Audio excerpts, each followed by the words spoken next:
Welcome back, Overwatch fans, to another amazing night. We have a fantastic match tonight, no question about it.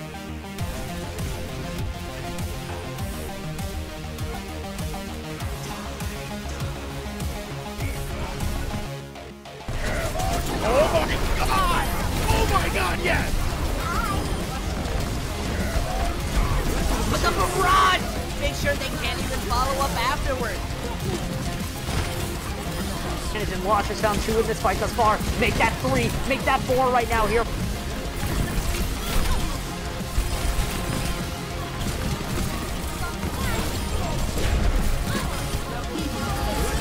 Dynamic team gets a 4-man tire. Those who find the picks will save the fights, and they don't really need to save what they've already won. 100 gets 3 with the primal rage.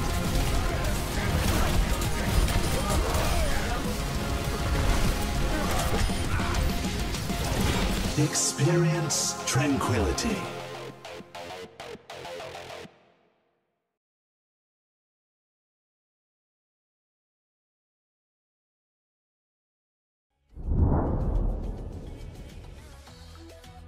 Hello everyone, welcome to the Tranquility League of Legends Clash Grand Finals. Today we've got a great game on our hands. We've got Death Cards versus Dog Owners version 2.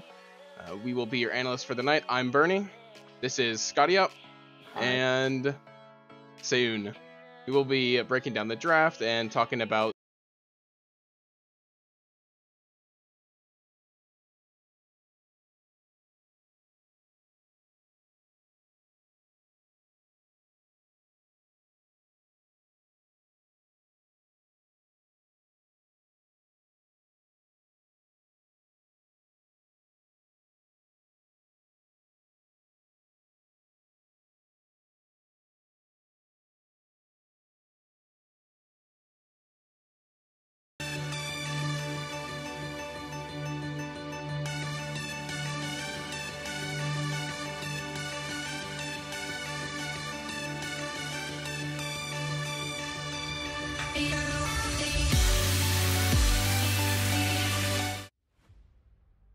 Alright everyone, sorry about the delay, but we are back. That is showing the...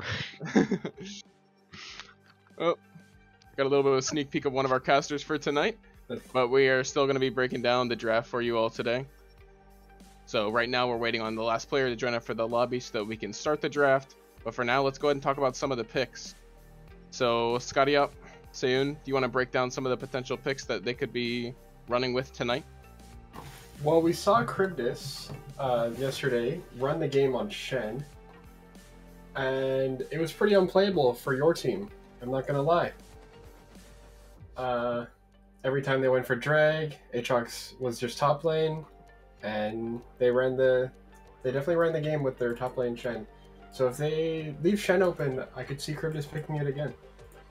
Yeah, I think another high priority pick for for Death Cards is Kassadin. In Game 3 yesterday, Kassadin was like the defining factor, got the pentakill at the end of the game, and like basically solo carried the game. For sure. I definitely think that one thing that's interesting about these teams is that they have these power picks, but they both have very similar champion pools. So you'll actually see that both Soli and Love for both teams are Kassadin players. So maybe they could be contesting that Kassadin pick, or even in the top lane. Both top laners have some K'Sante games, both in this tournament and just in their ranked solo queue games. So that could be a highly contested pick. Maybe they try to ban it away from the other team, or whoever gets first pick would possibly try to take one of those picks away from the other team in order to start off a strong draft. The same thing with their junglers. Maokai is in a very strong position right now, with like one of the highest win rates we've ever seen Maokai in the game. Sitting around 54 in jungle, 52 in support. It definitely is going to be a high contested, maybe 100% appearance rate in the series. Ban or picked first. Yeah, and I think in terms of like drafting style, Death Cards is definitely going to be drafting towards their bot side. That's where like their most powerful player is, their ADC. And he popped off yesterday on some of his picks, and yeah. Yeah, I mean, we all played against him yesterday in our game that we lost. And I can tell you, as the bot laner playing against him, that was rough. He really knows how to play Caitlyn quite well, and he plays an MF pretty strongly as well. Could definitely be some dangerous play towards bot lane. We'll talk more about that when we get into the draft. And let's go ahead and talk about the support matchup here. I feel like it's going to be very close. Their AD carry was really making sure that their Thresh was always in position all the time. The Thresh was always peeling for them. So I think that if the enemy support is able to look for early engages in lane and kill maybe their support and their AD carry, this could be a pretty free game for dog owners. But Death Cards really can carry through bot lane, so they have to shut that down early, or else it's going to be another roll for them. Yeah, and on the side of dog owners, from the looks of their champ pool, it looks like they're looking to play mostly scaling, not like too aggressive in lane ADCs, contrary to the Caitlyn MF that we see on Death Cards. So their ADC is looking to play stuff like Varus, Ezreal, Zeri versus the Caitlyn MF of Death Cards. Yeah, when you're looking at the previous games that have been played in this tournament, a lot of Death Cards gameplay is playing through that bot lane to get the wave pushed in, get some early plates, get some early dragons. Whereas on the other hand, Dog Owners has a lot of top lane presence.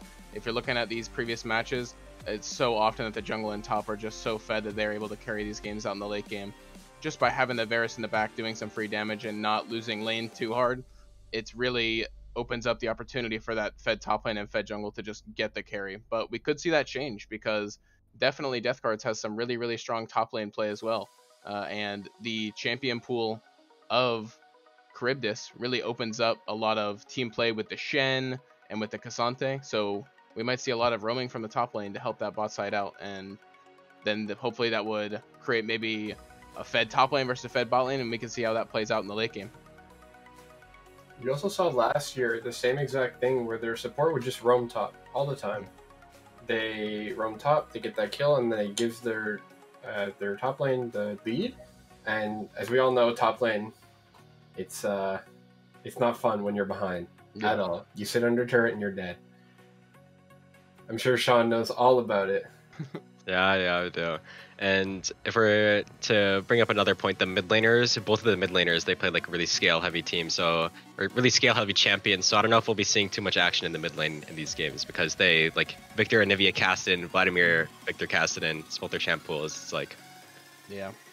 You know, one thing I was noticing whenever I was looking at these champ pools is a lot of the champs that these mid laners are playing, and basically everyone on the whole team, but especially the mid laners, are really strong right now.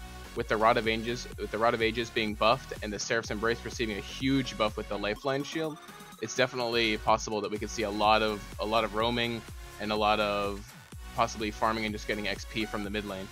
We'll just see how they choose to play with the team, if they're gonna hard roam bot lane or if they're gonna roam top lane, or honestly, if they get that Caston pick, they might just sit mid lane and try to soak up as much XP as possible so that they can carry in those late game fights, hit level 16 before anyone else, and then they can probably go for an early Baron or an early Elder.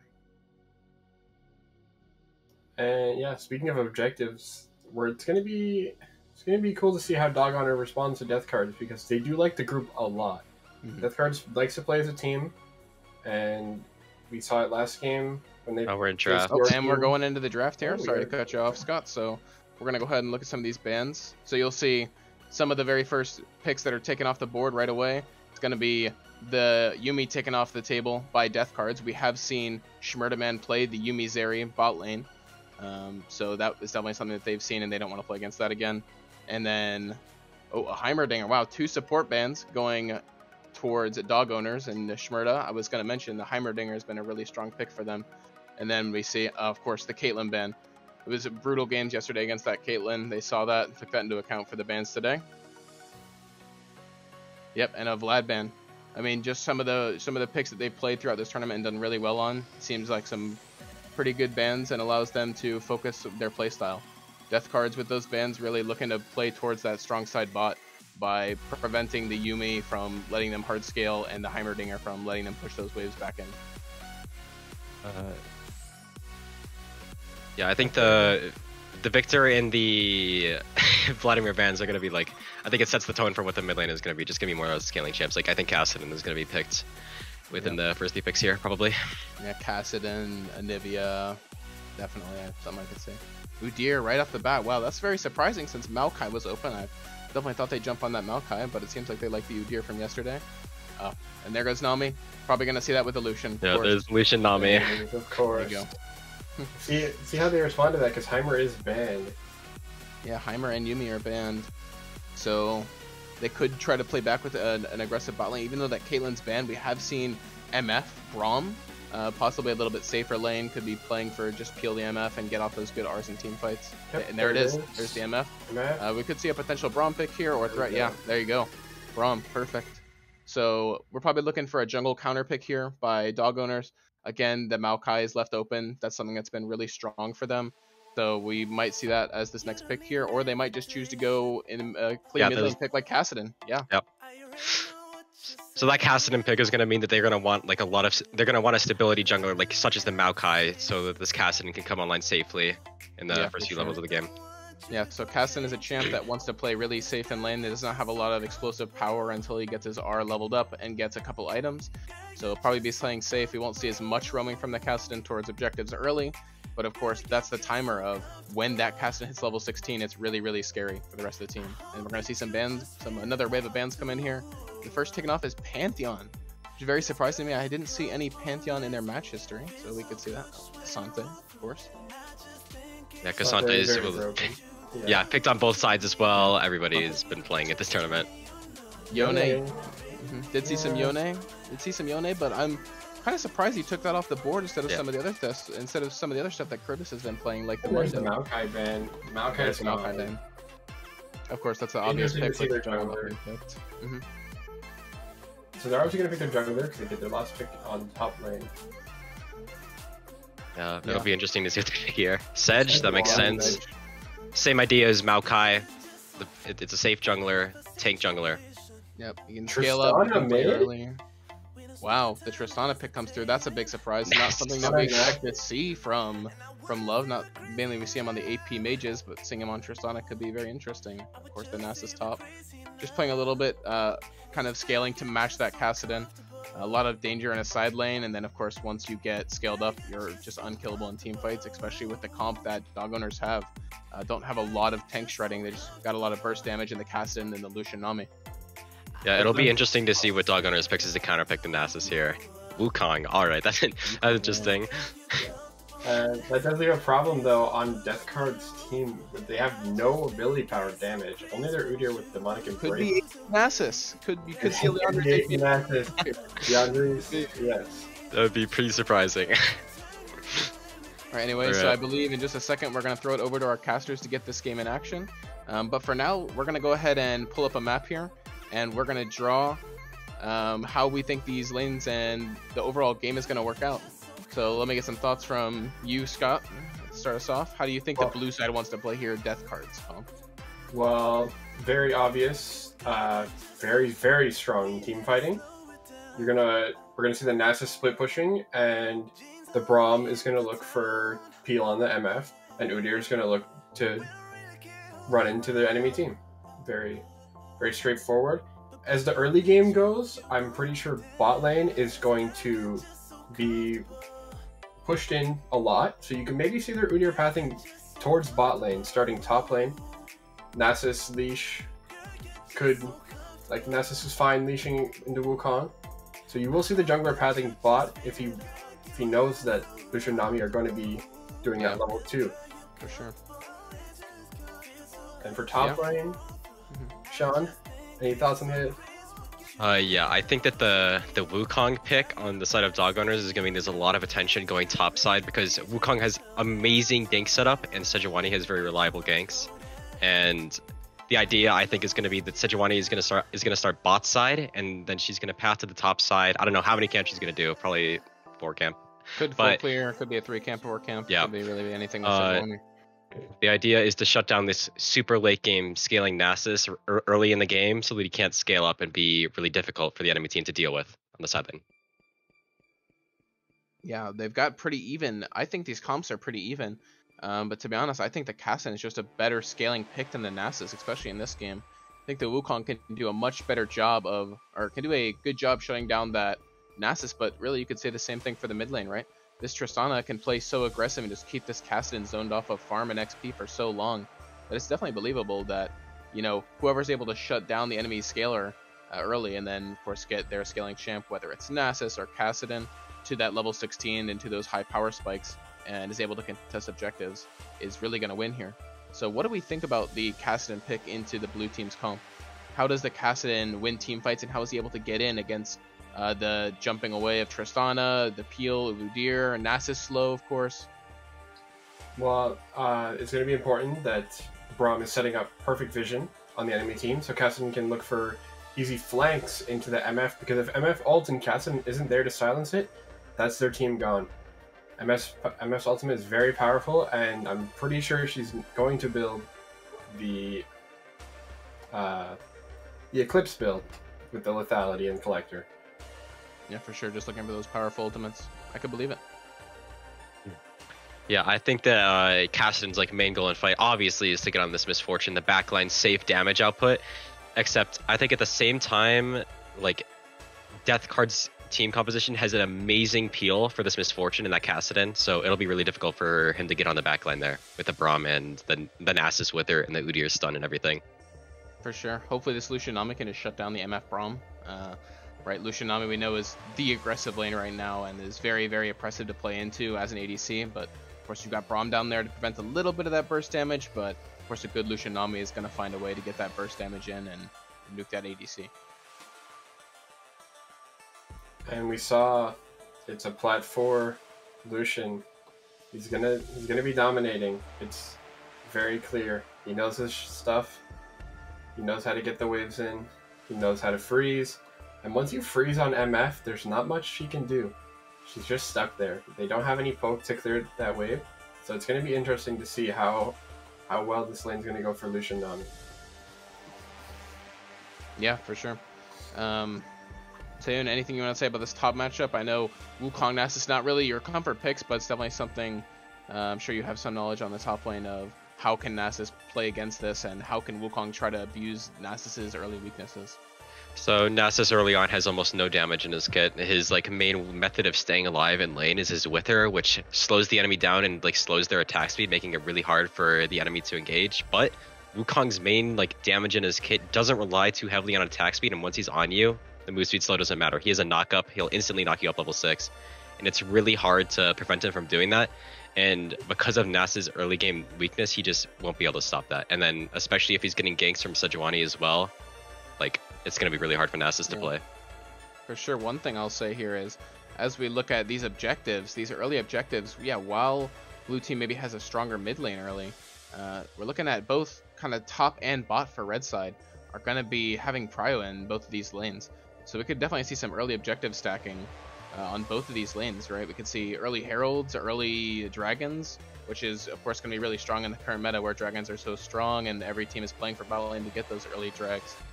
Do you think that Tristana can get enough mid lane prio to create enough pressure to make that these objectives are not just gettable for free early game, or do you think that just the ability to have a strong top and bot are going to be able to force these objectives? Yeah, as soon as Tristana purchases that Noon Quiver and she throws the bomb on the wave, there goes the wave. Yeah. She's gonna unhit the Noon Quiver, it ruins the bomb blows up the wave, and the wave's gone. And the Kassadin has nothing. He just has his little E and Q. He doesn't push the wave. He's gonna be stuck under turret all game. Maybe even you could see an early turret from Tristana, because that champion really destroys turrets. And she will have mid prio almost all game, and Death Cards will have early dragons. But you do see that Death Cards is on blue side and Dog Owners on red side, so they do have the preferred angle on Drake, if you want to call it that. Obviously, with Drake being on the red side and not the blue side. Yeah, for sure. Okay, yeah. So we're gonna throw it to our casters in a couple seconds, but one more thing that I want to talk about is, do you think that they're spreading their jungler a little bit too thin? Because of course this jungler wants to be down here. We see this Udyr potentially pathing bot to contest this Lucian Nami, where of course the Sedge wants to be there to counter gank and possibly hover for the Lucian Nami so that they can get those early drags. But in the same way, we want to look at up here, we want to look at the Wukong trying to push into that Nasus. Could be the same situation where the Udyr paths top and tries to counter this Wukong pushing in. And really, if this Nasus gets one good early kill, well, you know how top lane is. That one early kill could just prevent the whole game from going the way that the blue team wants it to go, or the red team wants it to go. So how do we feel the jungler has to play this game, having to play for both bot and top threats? Yeah, it's definitely going to be brutal. We're going to hand it over off to the casters now. They're going to be casting the main game. Okay. Yep. We'll be back to give more analysis after this first game finishes. And hello everybody, we are your casters for this finals match. Zemanon and Panda going to be providing the commentary for this best of 3. Thank you to the analyst desk there for running through the pick and ban phase and breaking down these two teams. Unfortunately for Scotty, there's no Zach in this game like he had last night, so we're going to have to be the ones bouncing around and super excited about this matchup, Panda. Yeah, definitely. Both teams look really solid in my opinion. Definitely, in my opinion, I'm leaning more towards Death Cards in this first match. I don't know about you though, Zem. Yeah, I would say they definitely made me feel confident in them last night when I was watching their best of 3, and especially with, you know, excuse me, I got tripped up as we were getting into the game. With the level of team coordination, those were 3 really grueling matches, honestly, that they played last night, and to be able to come out on top of the Baron throws or dragons and things like that, keeping their composure, I definitely like them here. But the game is live. We do have our 2 teams coming into this game here. It looks like potential a 5-man invade from the blue side. I just realized Wukong is their jungler, and they are invading. Oh, that poor Lucian.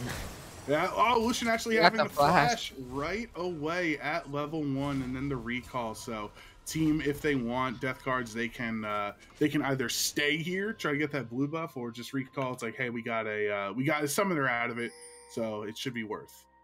That is 100% worth. Flash is something that every person needs, basically, because of how like you can get away through walls and stuff like that.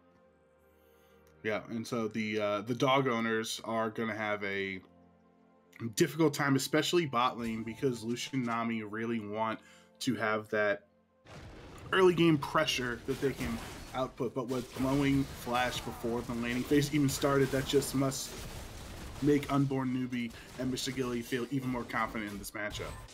Oh yeah, 100%. Flash is definitely key at bottom to get away. Looks like the 2 junglers as well decided to start that different camps, with Pyro starting at his red, or excuse me, they both started red, but one top, one bottom, so they're going to be pathing in different directions. Do you think there's going to be any certain priorities? Actually, hold on, Mr. Gilly already stunning Lucian. Mini is down to 1 hit, and first blood goes over to Unknown Newbie. Don't even need any jungle interference at level 1, getting the first kill. Yeah, that's insane. Especially with that first kill going to the Misfortune, that's gonna hurt a lot. Especially with how much gold they got for that first kill. It's gonna hurt in late game. Yeah, that is a big advantage for the Death Cards, and they're kind of starting off where they left off last night. As it's Yarb on Sejuani top and Pyro on the Wukong jungle, so there is typically, you can see some flexing around in the in those 2 positions, but Yarb might want to just play a little safer. And I didn't even realize that Love was the one on Nasus. I thought Charvdis, after last night being their top laner, would have stayed top lane, but they actually had a role swap here for this matchup, bringing their mid laner top and their top laner to mid. That's definitely weird. I thought when I first looked at it, it was going to be Wukong top and then Sejuani in the jungle, but it's actually Wukong jungle and Sejuani top. Yeah, I was, oh, actually, Pyro coming in for the gank. Death Cards are pushed up. Unknown Newbie's in a really bad spot. Pyro's going to go in, flash on Unknown, and it's not going to matter. Shmurda with the kill. Pyro's going to be going onto Mr. Gilly. Has to flash, though, and dash over to safety. So they're not going to get 2 kills, but they do get the MF kill and blow both of her summoners, and all 4 summoners on the blue side are down. That was a really nice gank from Pyro. Especially since how far they were pushed up under the tower. They couldn't push forward, they could only push backward into him. So they are evened out on kills, obviously evened out on gold for the most part, just a couple hundred different, nothing substantially different at this point. And now it's really up to Udyr, right? It's up to Smugs, who played really well yesterday to find another counter invade into another lane, or even helping his bot lane that, you know, give them that lead that they had early on. Yeah, the early lead for, I think, Card, especially for Cards, especially since they have Nasus and Misfortune. Since they have Nasus, he just scales off of his Q. In early game, that really matters. Because if he doesn't get enough Qs in early game, he's not going to be able to do that much in late game. Oh, here we go, an invade, and now we're going to have 2 killed already. Smugs was the first one down, as was Wukong. Both junglers are dead, solely on the Kassadin going down, and the resets from Charmdis, a triple kill for Tristana coming down for that match there, and that is not what you want to see if you are the excuse me, the dog owners. I was looking at their logo. It's a very, very silly logo that they have. The dog owners, they don't want to see 3 kills going over to Tristana that early.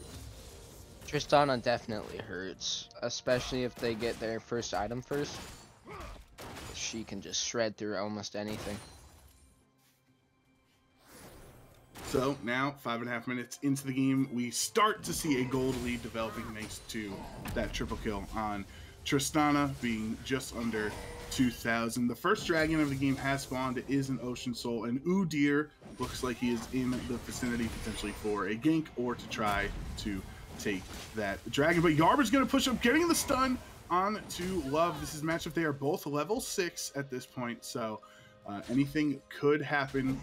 Sejuani is not really known to be the biggest killer in lane, but you do want to try to pressure the Nasus while he is low level before he starts stacking up that Q. Yeah, like I said earlier, if Nasus just keeps on stacking up his Q, especially in late game, it's just gonna start just getting a mega bonk on someone and just one-shotting.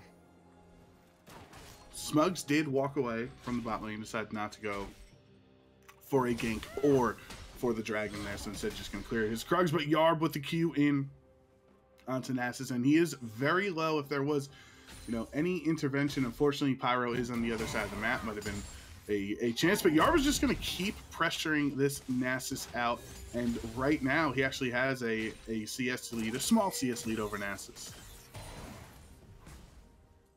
Yeah, if the Sedge just pushes the Nasus off of his CS, that's just going to suck for the Nasus because he can't get stacks. And now blue cards are going to try to go for the dragon, although Yarb going in, Glacial Prison, going to bring him down to around 20%, but because of the turret, going to stay down. And as of right now, there is no response out of the dog owners. This first dragon is safely going to go over to the death cards. First dragon always helps because of how much just sustain that it can give. Ocean Soul, I forget what it does, but do you remember what it does, the Ocean Soul?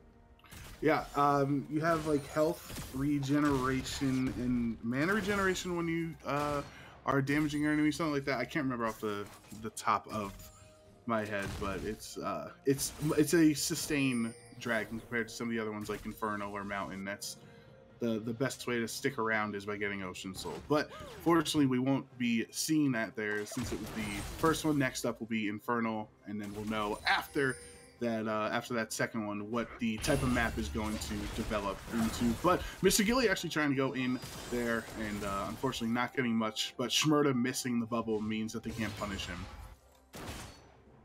Yeah, the Braum gets caught out, especially early game. It's not the worst thing that could happen because of his dash back and his shield. And Miss Fortune hit level 6 before both their support and bot lane.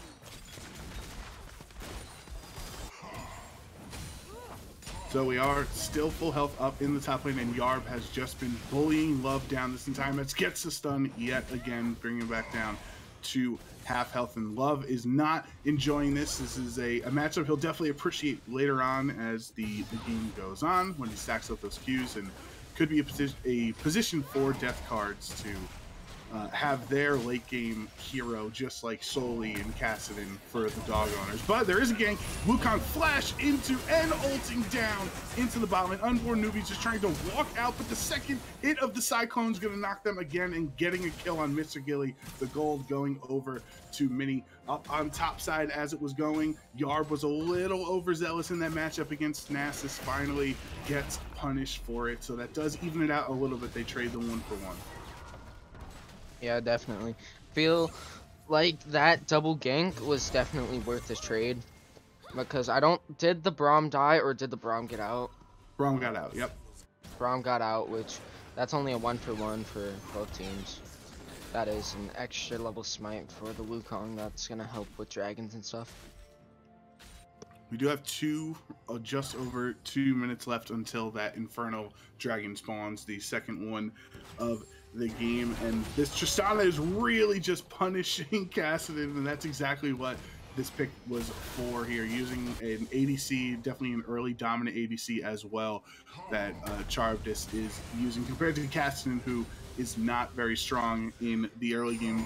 I guess their strategy was they don't even want him to get there. Tristana can just keep him down, but Mr. Gilly has run into Wukong, and the ultimate coming out there. Pyro is slowed. Tidal wave though from Shmurda, trying to help his teammate out. Is it going to be enough? Flash blown by Tristana, and the ultimate used to kill Wukong. Wing in. Gotta worry about the turret though, so you don't want to push too far in. And bullet time right outside of turret aggro. Perfectly placed. Does not get a kill though at the end. That was really a smart play.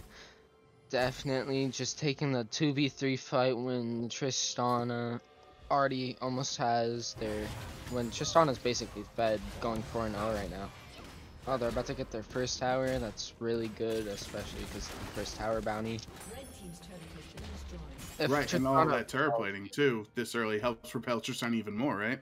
Yeah, 100%. Tristana, if she recalls right now, I think she might have she'll have her first item and maybe half of the second one.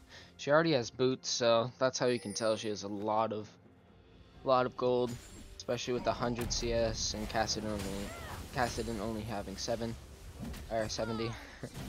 Yeah, over 2,000 gold lead for the Tristana over the mid laner and Kassadin. But Yarb and Love are going at it again. Ignite used from Yarb, gonna try to keep chasing. Wukong is in the area, but can he get there in time before Love just one taps him? And the answer is no. Ultimate is used, but you did die in the trade. Pyro was not able to get there in close enough time. Aqua Prison landing onto both targets on the other side, but not going to be too much follow-up, especially because Braum, you were mentioning Panda in the team preview, is a really strong counter into Lucian because he can just ult away the culling there. Yeah, definitely. And Braum's shield just holds back the entire Lucian ult, basically, because of how it's just a projectile, and Braum's shield just blocks projectiles. Oh, Aqua Prison landing. Is there going to be any follow-up? No, looks like Shmurda is in an island by themselves. Tristana realizing this, knows they can hop over the wall, placing the bomb. 1, 2, 3, and that is another kill. 5-0 for Tristana in this game. They get the second dragon, and it will be a cloud map this time. That's a really big one for this Tristana. This Tristana, especially going 5-0, has Kraken Slayer and boots already. That's just gonna shred through the Sedge and the Wukong if anyone comes down to mid lane. It's just not gonna be a fun time for them. No, definitely not. And at this point, if Tristana wants, she can rotate to other spots like she is with her teammate Unknown Newbie trying to get their second turret of the game, getting it before 14 minutes as well, so you can get all of that turret play. It's just going to be so much more gold. I think this is the point where Sejuani has to cut her losses. Yarb is just in a spot against Nasus, who has killed her 2 times in lane. Can't even get away because of the Wither, just making her so slow. There's the bonk, and Love is also 3-0. That's 8 kills on the solo laners for Death Cards. That's crazy. This Sejuani needs, Yarb especially needs to stop. Oh, we might have a fight in jungle. Udir's in the area. It looks like they're just kind of in unison taking camps, not actually hitting each other, but W in from Charybdis, and Cassidy just has to R out to safety. Now Udyr is aware, Smugs is aware of where the Wukong is, so Pyro could be collapsed on by these two. Nope, just going to use the clone to get out to safety under the turret. Yeah, that Wukong just needed to get out of that area. And Yarb is coming back. This is just a 2v3 on the tower. This Tristana can just melt either the tower or him. Cyclone from Wukong, and the turret tap shots as well, really hurting the Tristana, giving the shutdown over to Pyro. Smugs goes down as well, and now Love is trying to get out in this 2v1 situation. The Wukong has stopped helping, but Kassadin and Sejuani looks like they're gonna be able to get it. Nasus has no mana. Look at the life steal though, really fighting as hard as he can, and the shutdown headed over to Yarb's direction. That's gonna help try to even out how laning phase went a little bit there, and both of the Fed solo laners for Death Cards getting killed there, giving up the shutdown. The shutdown, this Wukong will probably be very strong. They do have Liandry's now, and they got the 500 gold shutdown. 500 gold is just an insane amount of gold, because it just makes a mini item, and then a bunch of different items together makes a big item. So you really do need mini items, I guess. Yeah, along your path to completing the item, it can give you a potential power spike that you wouldn't have had otherwise if you didn't pick up that 500 gold. So I don't know if Death Cards were just feeling a little overconfident with how the match had been turning out. They still do have a solid gold lead here, and it's not like anything crazy, but Kassadin is level 11, has completed the Rod of Ages as well, so that threat, that level 16 Kassadin threat, is always looming. This will be a 2v3. Oh, that's not good for this Braum. Yarb going in, Mini is following up. Lucian is still just level 9 though, has not really had a lot of priority in this match, so not strong enough to pressure Mr. Gilly down on the Braum, but the Q in from Yarb is stunned in return. Tidal Wave will hit 3 on the other side. Mr. Gilly has the flash out, and so does Tristana. There's the first kill down on Gilly. Tristana is dead too. Second Cyclone hit is huge. A double kill for Soli, and nobody dies on the dog owner side.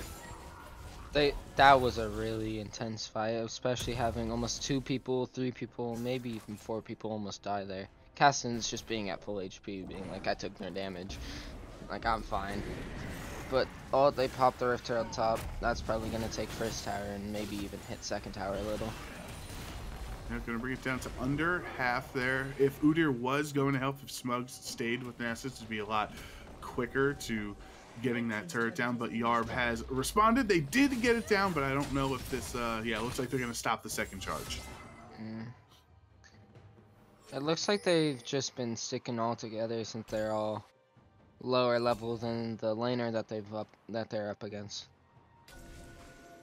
Definitely, you know, makes sense at this point in the game. Hitting into the mid game is 5 seconds before this Cloud Dragon spawns, and Death Cards are having the priority on it in the river. Can the dog owners try to respond to this? Mr. Gilly is waiting right there to try to annoy them and stop them from pressing forward if they decide to. Down to 3,000 health on the dragon, and no response at all. That is Dragon Soul point for Death Cards. One more 5 minutes from now, you know the red side has to respond. They really do. If they soul sweep them, which soul sweeping means taking all 4 dragons without them getting one, that's just gonna be insane for for the cards. And just doing that, that's just gonna, that might even secure the game. Oh, Sejuani had to ult just to stop Love from hitting on, but they didn't know. Yarb didn't know Tristana was on the way, and now you can just auto-attack her down, choosing who you want to get the kill. They're saying, wait, hold on, I'm Nasus, let me get those stacks instead of giving the kill over to Tristana. So that's how bad of an event or a situation Yarb was in, that they're literally getting farmed by Nasus. Oh, but Smugs, 3 people coming into the mid lane. Nami is by herself and gets punished for it. Smugs with the kill, returning in mid lane. That Nami just disintegrated. How many times do you think the Nami will be alone this game? That they could probably do that. Hopefully after that, none, and Shimura realizes let me stay with my teammates. But Culling is out from mini, going to get rid of the minion wave so they cannot continue to force down mid.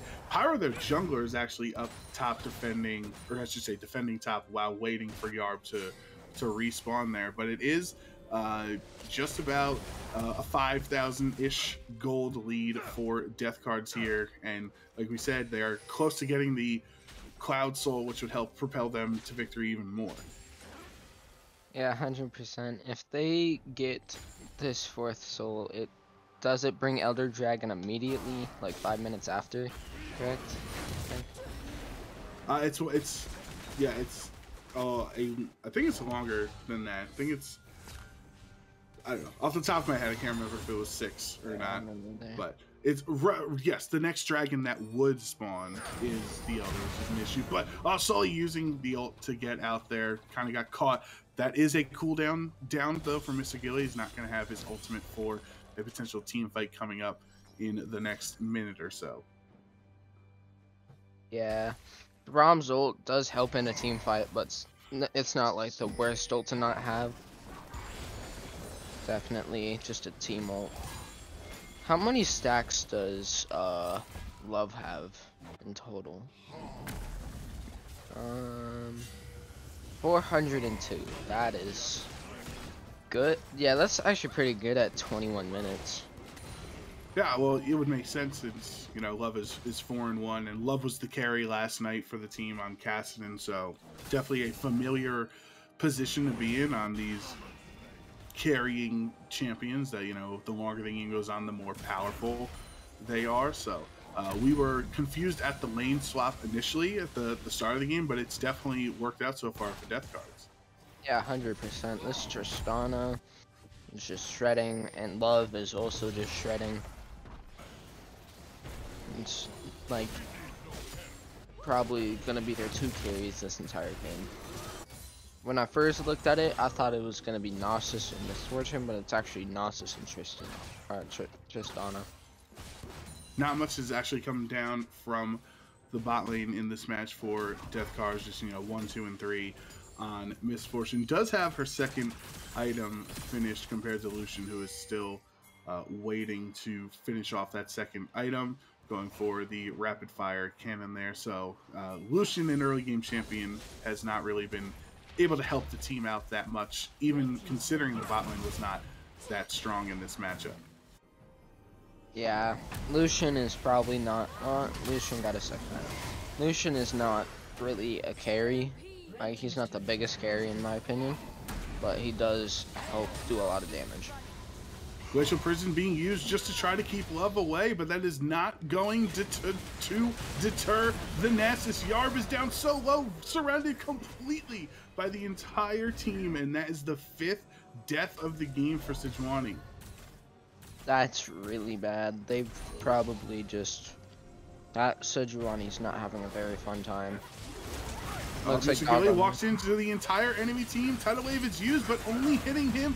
Braum going to use the ult in return. Bullet time there, all stacked up perfectly into the cone, and Cyclone is forced out from Pyro to stop that. Second hit of it, though, does take down the entire bot lane. So that's 2 kills. Wukong dead as well. A double kill in response for Lucian, and now 3v1 on Smugs. Udyr is very fast, can try to get away and walk out to safety, but that was a very bloody fight right as the Cloud Soul is going to spawn.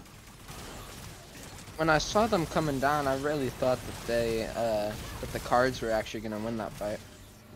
They don't have their jungler, so Smoke's using the vision cone there, kind of deterring dog owners, saying, "Oh no, we realize we don't have smite, so we can't get this fight to go off if he is in the area, since he can just smite it down." But by forcing him out of lane, the Cloud Dragon, excuse me, is very low, and that is an objective bounty, which is one way that dog owners can get back in this game. Yeah, that objective bounty does really help with the gold situation being, I think that's about 4K, maybe 5K difference soon.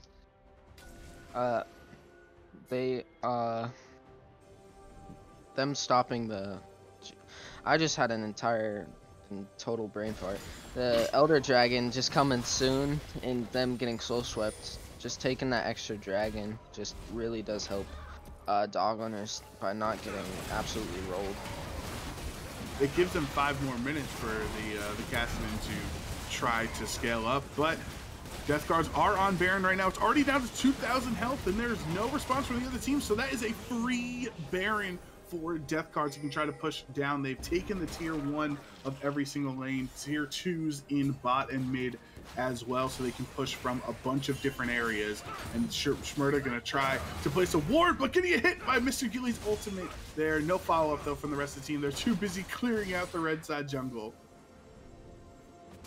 He probably did that to scare them away, but I feel like that they were already scared. If they just all split push like their actual normal lanes, I feel like that they can maybe take one of their lanes into the base. Pyro does have potentially a angle that he can come in with the Wukong, but the Sejuani going in onto MF. MF is really low. That's going to be a kill because Wukong hopped in there with the Cyclone, and now Tristana is dead too. Mr. Gilly going to try to get out. That's a double kill for the Wukong. Going to help him a lot here. Second hit of the Cyclone to knock up Smug. Smug going for the hits onto Nami, just trying to get a kill before he goes down. Look how low he is. Mr. Gilly cannot support at all in this fight. The shutdown for Kassadin in that fight. Lucian died as well on the backhand, and Pyro for his Wukong gonna give a double kill over to Nasus. So these are some really prolonged team fights. It's Mr. Gilly and Love versus Soli. Kassadin is not level 16 yet, still just level 15, so does not have that third point in his ultimate, but still is safe because of how low of mana Mr. Gilly and Nasus are. That was definitely a really good team fight for Love, because he just put himself to having him being 6-1 and having a 350 gold bounty, and them having about a 7k lead in gold. I feel like Nasus is just gonna shred through their team like Tristana will. The Tristana, I feel like, just gets caught out way too much, so if we just send those two on just one lane, I feel like it might be game over. That is something Tristanas are prone to do. They get a little jump happy, a little trigger happy, in the middle of team fights, getting one reset. I would know as a Tristana main, I've definitely been a victim to just hopping around a little too much. But we are a minute and a half left before the next dragon spawns. Dog owners were able to delay the game out 5 more minutes. Soli's at level 15 currently right now. Love is the highest level in the game, as the only player on the Rift at level 16. Getting that triple point in, or all 3 points into Nasus' ult, I don't think is the biggest thing, but it does help a lot. It looks like they are setting up for Dragon though. Yarb gonna walk in, does not see Mr. Gilly in the bush, so that's a stun. 3-on-1. Udyr chasing him down, having the Q over the wall. Ignite was used as well for Mr. Gilly, so not going to have that in 50 seconds for the dragon fight. And the team kind of just sitting around the river area, placing wards, trying to get vision for the Death Guards, because they know how pivotal getting Cloud Soul would be. Yes, getting Cloud Soul here, just again, like you said, prevents, has another 5 minutes for Soli to just start climbing up and climbing up in this game. If they do prevent them getting this dragon, it will be, I think, a big turning point if they can put it into that. Gonna camp this bush here, having all of the members in the area. Sejuani, if you can get caught out again, no, waiting for the Q cooldown and bouncing over the wall. The dragon is about to spawn, Wing in on Tristana, trying to pop the cannon or the bomb there, but it's just everybody chasing down Yarb at this point. So many deaths from Sejuani, and now red team having the control over the dragon if they want. Wukong being forced to Cyclone, flash Cyclone, not going to get any kills though because they are just not strong enough at this point in the game. Tristana with another kill there. Lucian also going down, the double kill for Tristana. Udyr killing him. That's an ace. They don't even need to take the Cloud Soul if they don't want to, because they can just push right down mid lane and win game 1. I think Udyr's just gonna sit back just in case to just make sure it's secure, and then the rest of the team just absolutely shred through towers. Yeah, especially like with Tristana and Nasus pushing into towers. Oh my, and I think that is game 1. That is going to the cards. Congratulations, Death Cards are 1 game away from winning the Tranquility Gaming second Clash Cup, and I think that game, it was a ticking time bomb, Panda. Everybody was worried about what was Soli gonna do, what was Cassidy gonna do if they could get the game out to that level 16. But the Death Cards and Love, who was the hero last night as well, saying we had our own strategy, our own late game win condition in Nasus. Yeah, definitely. If you had to choose one person that really carried this, who would it be? It is tough because of how strong, like, you know, Charvdis got the triple kill early on, but I would definitely say it was Love because he kept up with the scaling option on the other side. But what about you? Who's your player of the game? I was gonna say Love too. Love did do really, really good that game. All right, well, we are getting set up for the next game. So while we do that, we are gonna head back over to the analysts. So guys, take it away.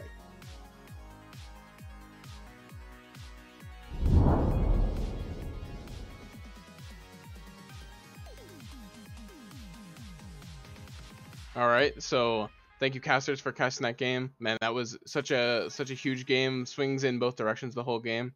Some of the first things that we noticed watching the game was, of course, we saw Charybdis on a different role than he's usually been playing. We saw him on the mid lane, and Love went top with two picks that you didn't really expect from them. We saw the Tristana going in the mid lane with Charybdis, and then we saw Love on that Nasus top. Definitely a different look for them, although I think the Nasus playstyle really does fit Love's champ pool, where you're playing that scaling, playing to abuse the late game rather than the early game. And then the other big swap that we saw coming from the red side was that Wukong going in the jungle and the Sedge going top, where we thought it was the opposite. So what did you think about that swap there? Seiyun, what did you think about them putting that Wukong in the jungle instead of the top lane?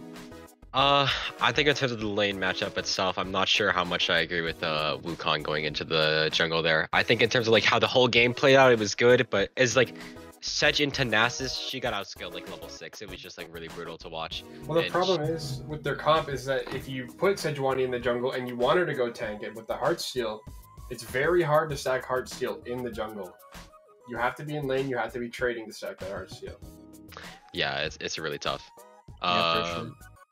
I think another really big pain point was the Tristana getting a triple kill, like 5:15 or something. Like it just completely opened up the game for Death Cards. Like it made it so hard for Duggoaters to come back.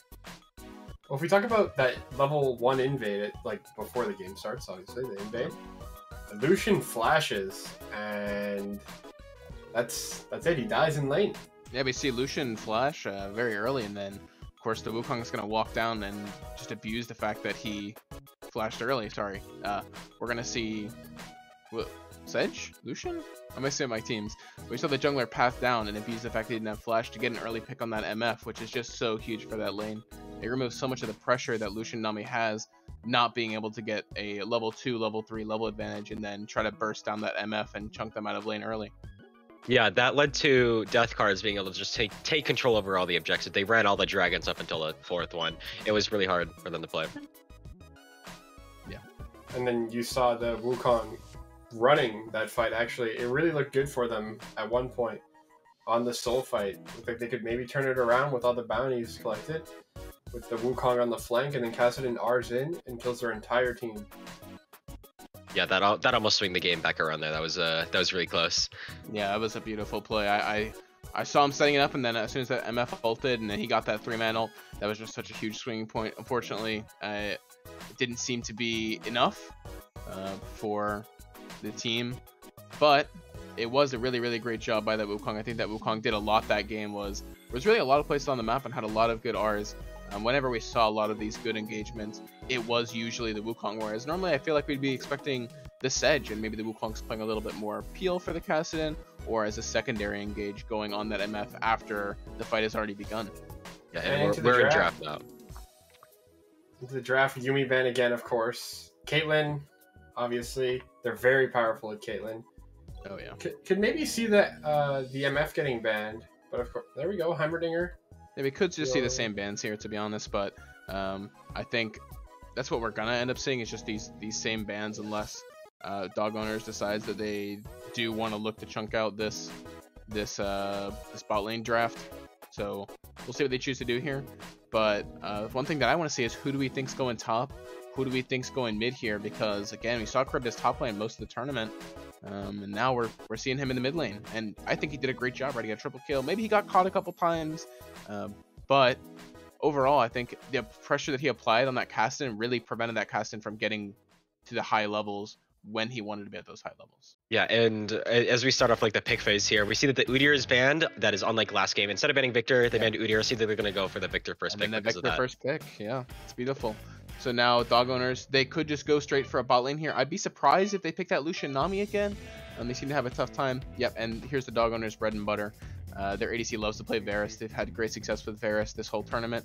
I believe, if I'm not mistaken, they beat Death Cards playing this Varus pick. So something they want to bring back. Oh, never mind. They switched it to the Kai'Sa last second. Maybe a new look. They, of course, have played some Kai'Sa in solo queue. They're not new to the champion, but I don't believe it's something that we've seen in this tournament so far. Yeah, and we're going to see the Maokai locked in, which we were talking about in the first draft. It's just like a super powerful pick. Dispatch does a very good job at shutting down like pretty much every champ in the game. Oh, yeah. Oh, here comes possibly that Tristana mid pick again. Maybe they flex it bot, but I don't believe that Unknown has any Tristana games. But yeah, again, that Tristana mid worked great last time. A lot of good early pressure from roaming, getting that, of course, that nice clean triple, just getting fed early. And there we go, the Wukong pick. Again, I think they did.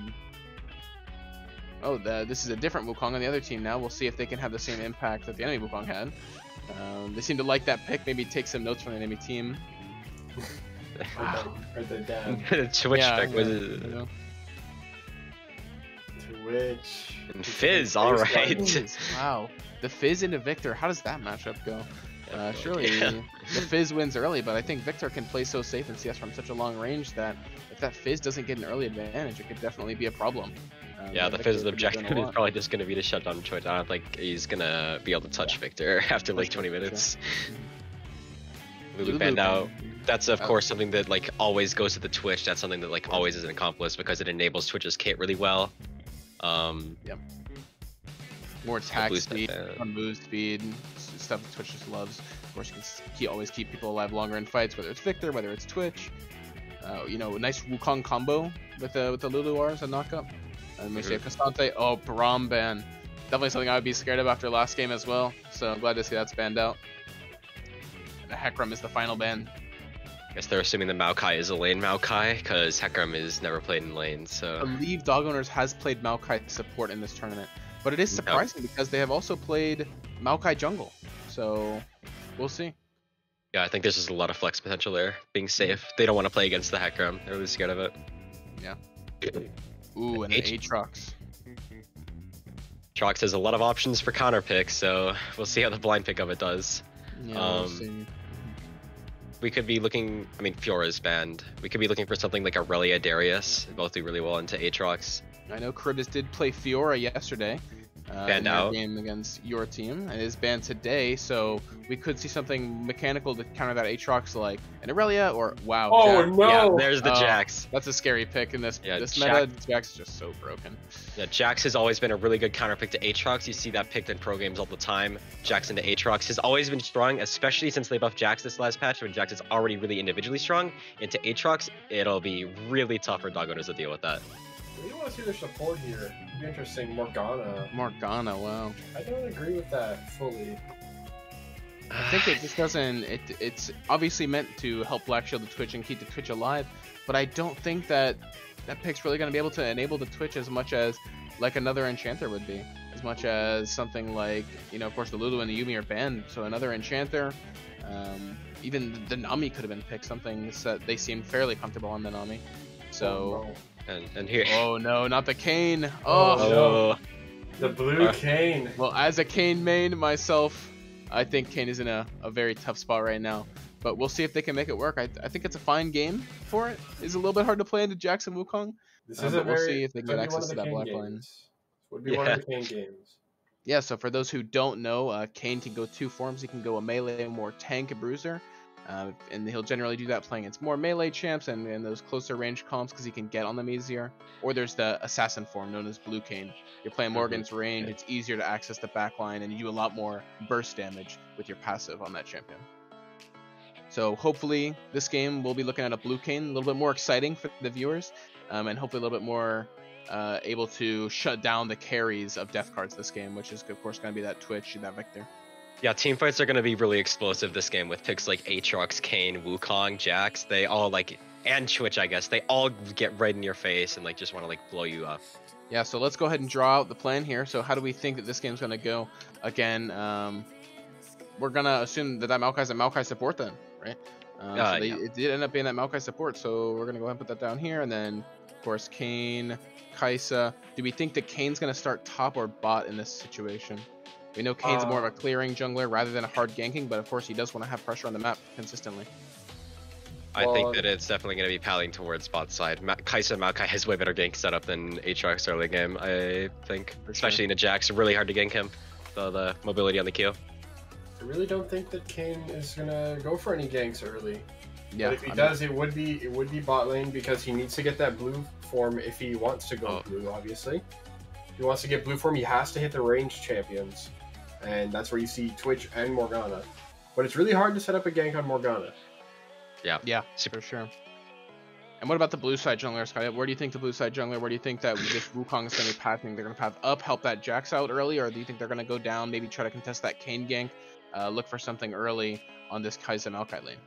Well, you see a lot of Jaxes setting up some disgusting waves and looking for early tower dives. Especially Aatrox early game is not the most powerful pick, but it is a little bit hard to dive to Aatrox.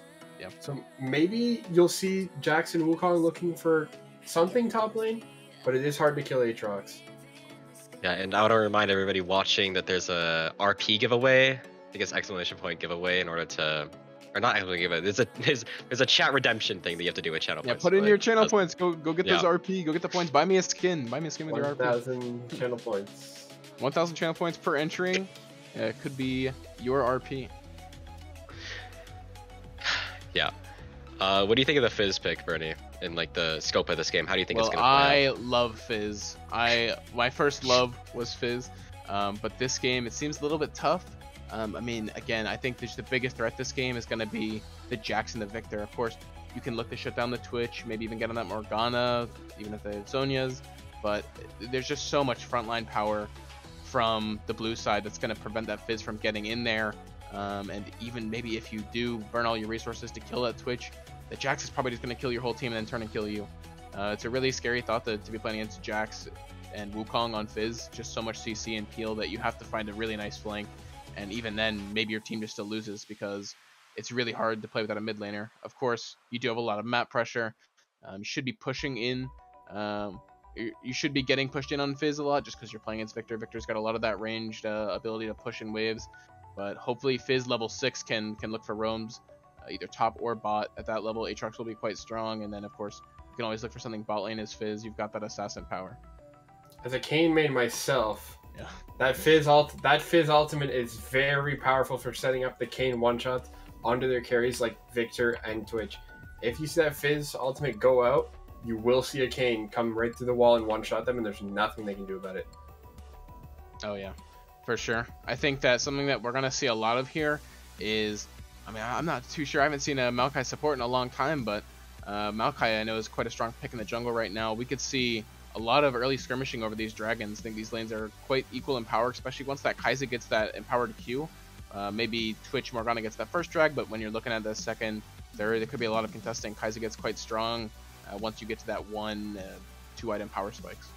Yeah, I think as we go into the mid game, we're going to find that on the side lane, Jax is going to be able to get a lot of pressure, but on the other side, Dog Owner's team composition with the Kai'Sa, Maokai, Fizz, Aatrox, Kayn, they have a lot of team fighting power, and a lot of their champions are really strong mid game, like Kai'Sa, Aatrox. So I think that the Death Cards team is going to be looking to play through the side lane versus Dog Owner is going to be looking to play through grouping and taking over objectives. Yeah, for sure. I mean, again, we saw the Wukong what they can do in team fights last game. We can definitely see a lot of, team fights or just flanks in general when you're looking at objectives, when you're looking at Baron. Did we see a Baron last game? Yeah, we saw one Baron last game uncontested that kind of led to the end of the game. But hopefully this game we'll see a little bit of a more even game. I think there was a lot of strong turns last game, and maybe we can see more from Dog Owners this time as they try to get their carries online, specifically looking at that Kai'Sa and that Kayn. Yeah, it'll be interesting to see how they respond to the Jax. What they want to do is keep Aatrox and then lose him in the team fights, or do we want to see Aatrox in the team fights and maybe look for more dragons and death cards and maybe lose a little bit of top priority? We'll see how it goes.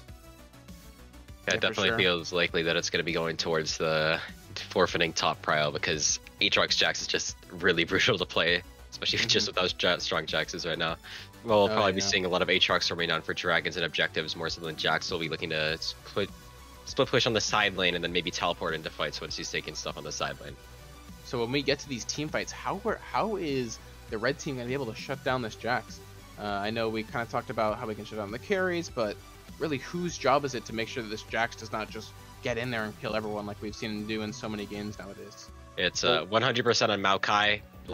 There's not a lot of peel on the side of Dog Owners other than him. Maokai's entire job is to shut down carries and prevent them from completely taking over. So we'll be seeing if Maokai can stop the Jax, the Wukong, from just jumping on the backline, blowing Kai'Sa up, and ending team fights. Oh yeah, for sure. This Jax is just going to be such a menace, but hopefully we can see a really good showing from both teams this game. I think last game was so even and such an exciting game to watch. We're going to go ahead and throw it back to the casters here in just a few seconds. Again, make sure you redeem those chat giveaways, get that RP, buy me a skin, and yeah, I think that's all we have to say here from the analyst desk. Thank you for watching. Sorry about that. So we're good now. We're getting ready for game 2. Thank you for the desk tossing it back over to us, and they're loading in. Death Cards are 1 game away from winning this whole best of 3. Dog Owners need to try to win this one to force the game 3, and it looks like maybe the answer is Fizz in this match. Yeah, I feel like Fizz will either be like one of the 2 carries, which I feel like it's either Fizz, Aatrox, or Kayn. The bot, in my opinion, isn't like a really carry type of a bot. Like, especially like how Jinx can carry. I don't feel like Kai'Sa can do that sometimes. But I guess it's matchup dependent, right? Shmurda on Maokai, who at different points throughout the game's history has had Maokai has been a very frustrating support, but some of the game balance has been taken around to not have Maokai be such an impactful support. But we are into the game here, so do you think at this point Yarb adjusted, big adjustment going on to Aatrox instead of something like a slow tank, not aggressive tank? And we saw from Yarb's playstyle they definitely want to be in people's face and trying to fight. oh yeah, 100%. Aatrox is probably a good person to choose then. In my opinion, in this game, just by the champions alone, I'm leaning more towards dog owners. Who are you leaning more towards? I guess I'm a little concerned about Fizz and if it's gonna work. If it works, you can try to force. You might have a game 3 on our hands, but also with Pyro on Kayn, depending on how Kayn is built, could be a little problematic. So because of how strong Love has been over the course of this weekend, just I think, to me, performing the best out of any of the players on Death Cards, I would give the edge to Death Cards, and until they're proven wrong at this point. Yeah, definitely. They did switch back. Love is back on the mid, and then Charb is back top. So that's where I thought that they would be the first game, but then just shoved it in my face and said, "Nah, you're wrong." Yeah, right. No lane swaps this time around, but both junglers did start bot, so pathing top if they want to try to have some early action between Jax and Aatrox, which could be a very volatile top lane matchup. I think the Wukong messed up his red buff, and he's gonna be late. How Kayn's in his red buff, and Wukong is just sitting in his red buff right now. Which is completely opposite sides. A little bit of fighting top, but not too much. Yep.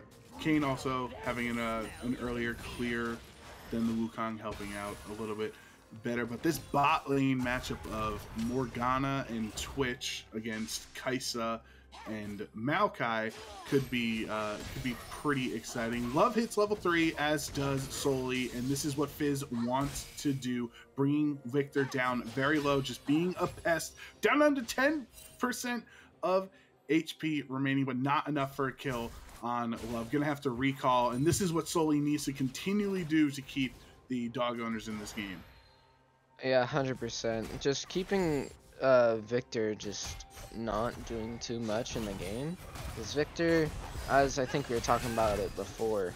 Pyro invading! Charb just has to flash out to try to get out. Pyro with double buff is not able to chase, decides not wanting to try to risk giving up the first blood there.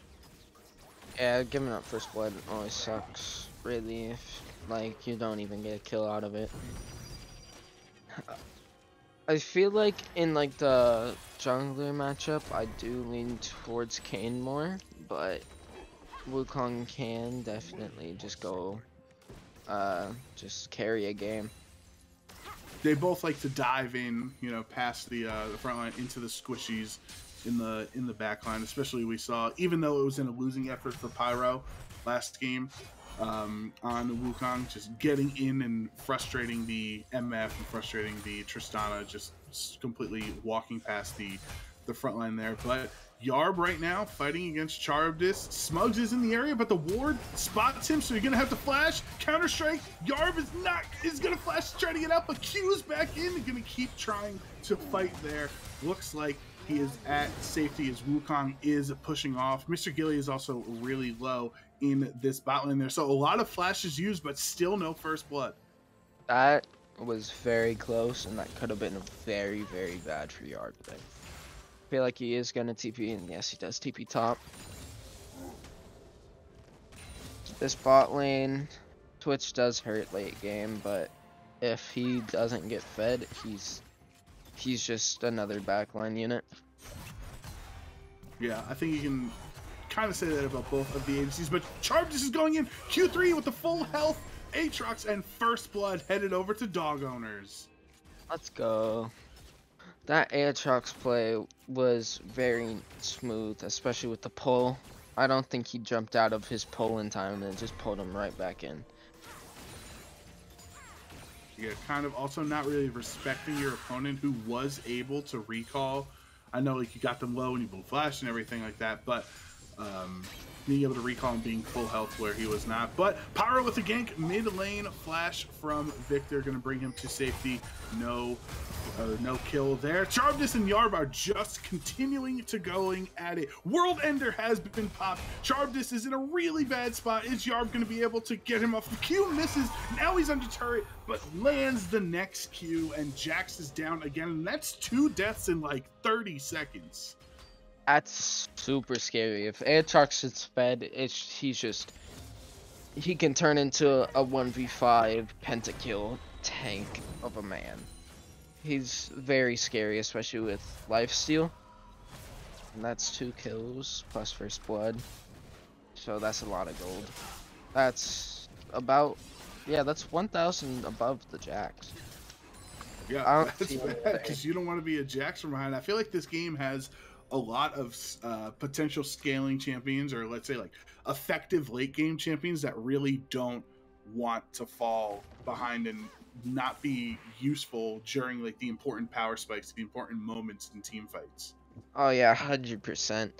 If most of these champions, in my opinion, are just straight late game champions, Aatrox, not the strongest in early game, but he's amazing in late game, because that's when he has most of his items. Kayn, he's pretty strong because he has his form. Oh, this might be another kill. Oh, Pyro coming in for another gank. Jax tries to hop out, but they're just going to keep chasing you. So one more auto, and Yarb is on a killing spree. That is 3 deaths. If I'm in the voice comms right now for death cards, I'm just telling Jax to chill. Just let the wave come, lose lane gracefully. We have a Victor, we have a Twitch, like just chill out. I'm with you on that one. I think that was a very smart decision because I don't know if they did it on purpose or an accident, but the Kayn could have definitely used one of his abilities to kill the Jax, but just let the Aatrox get it, which just feeding an Aatrox early game is just... Oh, this Fizz does not look like it. Oh, never mind, it's Fizz.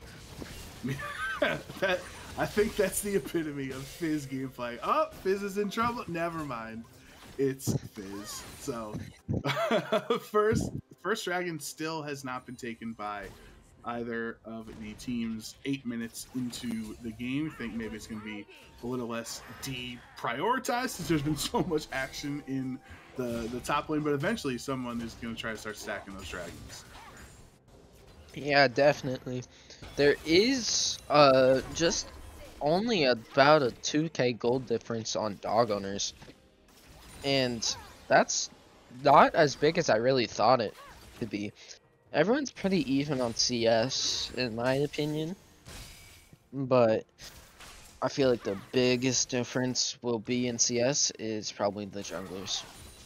Well, also, but the top lane, Aatrox is up 20 gold, or 20 CS right now, and having the 3 kills. But solely going in, Victor trying to be safe there, trying to stop Fizz's push. Okay. Mr. Gilly with the root and the ult into Maokai. That's a kill for Unknown Newbie. That's just what Death Cards need to get back into this game. Solely yet again going in on Victor, and Love did not have his ultimate this time around, so there was nothing to save him. That's a kill going back to the red side. That is really, really good. Fizz just got his paid worth, and I feel like he should recall now after he clears this one wave and then just buys first item. Oh, another... Charvdis going in. He is level 7 and has died 3 times, so I'm not really sure if you want to take this trade against Yarb, and rightfully Charvdis decides to back off there, and Death Cards are able to get the first dragon in the game. Oh, no, flash Q in, but the counter strike keeps Jax alive. He flashed forward into Yarb though for another kill. Just too over anxious in these fights, a little too sweaty, and it's costing. That's 4 deaths in 10 minutes.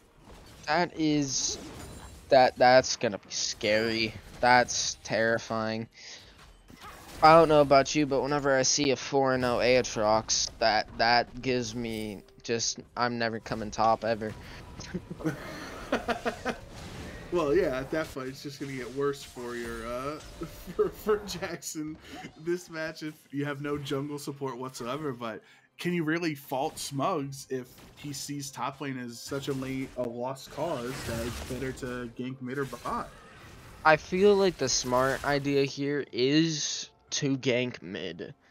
Bot, I feel like can get out a lot easier, even though it is Fizz.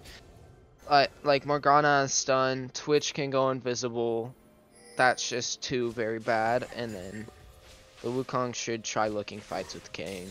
Kayn also, which the Kayn is really close to him. Never mind. Pings and Sully's backing off here. Yep, just a little bit of poke, not wanting to make Love's life any easier right now after getting that first kill. Lost chapter completed. Tier 2 boots for the Fizz, so definitely has that gold advantage thanks to the kill over Love. That is very cool. Just looking at items here, their Twitch, or I think that cards, Twitch has boots, and then Fizz also has boots, but Dark Seal. And then just out of everyone, just having a main item, Aatrox, Ravenous Hydra, already at 14 stacks. And it looks like a gank, but he notices it. He's just gonna chase him. Yep, the ward did spot out Smug, so that's the good time from Aatrox trying to play safe. Love also going in here, using the ult to try to bring Sully down, but because he's pushed forward, Pyro is just going to be in the area, flashing out from Fizz. Both mid lanes are incredibly low. There's a fight bot lane as well. Twitch gets the kill there, and now it is 2v1. Killer Instinct being used defensively by the Kai'Sa is not going to be able to finish it off. Kai'Sa has no mana left, so if they wanted to try to chase, they could, but the minion wave gets there in time. So 2 fights happening at the same time, and Fizz went down 2 in mid lane. So did Victor. Yeah, I think someone dived the Fizz while he was under the tower, and they killed the bug after he got 2 plates. I think, or almost. No one except Aatrox as a bounty, so I feel like Aatrox is just gonna carry this game for dog owners, and then Fizz being 2-0, that's also kind of very scary. Yeah, that's something Death Guard needs this Twitch to get ahead in this matchup, and Kai'Sa has finished the Kraken Slayer, but at the same time Twitch just recalled and finished Blade of the Rune King, which is a big rush for a lot of Twitches. They're big fans of the Bork, and so even though they're on the same level as a mythic, Twitch did finish the tier 2 boots already in Berserker's Greave too, so that's the gold difference that those 2 kills were able to give the advantage. Could we see the gold difference? Because up top it just says about 2k. Yeah, biggest difference is definitely Aatrox, and everyone else. Wait, never mind. The junglers also have a very big difference, and a little bit of a difference between Twitch and Kai'Sa. And Morgana and Mokoi. But you can see that the big difference in Aatrox is why dog owners have such a huge lead. Love popping the ult again and not getting anything out of it, just going to die. Shmurda flashing and just barely hanging on with a pixel, but because Twitch is Twitch, he's able to secure that kill and go up to 3-0, and there is another bounty in the game. Now Twitch is online. Twitch, in my opinion, I feel like Twitch should always be banned. I hate playing up against a Twitch. Okay, that was a little interesting of a play. It worked out for Smugs. He flashed and then went towards the minion wave instead of Fizz. I think maybe predicting Fizz to try to escape back towards the turret. So looked a little funky there, but that is yet another kill. 4-0 for Twitch, and they are looking to have an uncontested. Yep, Kayn just recalled, so an uncontested second dragon of the game. Now this Twitch can definitely rival Aatrox in terms of how fed he is. Yeah, definitely. Oh, the Kayn also has a 200 gold bounty, and that probably his first tower for Yarb up against Charb. That's a very good. That's gonna be confusing later on. I just realized that.